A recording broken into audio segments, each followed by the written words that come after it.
ठाकरेंवरच्या टीकेपेक्षा मतदारसंघामध्ये लक्ष द्या. अहो राणे, सिंधुदुर्गकरांना तुमची प्रतीक्षा आहे. वैभव नाईक यांनी नारायण राणे यांच्यावरती टीका केली आहे. गेले 15 दिवस सिंधुदुर्ग जिल्ह्यामध्ये पावसानं धुमाकूळ घातलाय.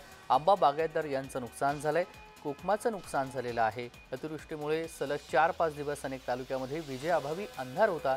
त्याचबरोबर नारायण राणेंचे चिरंजीव पालकमंत्री आमदार आहेत. त्यांना अधिकारी ऐकत नाहीत, जुमानत नाहीत, अशी टीकाही वैभव नाईक यांनी केली.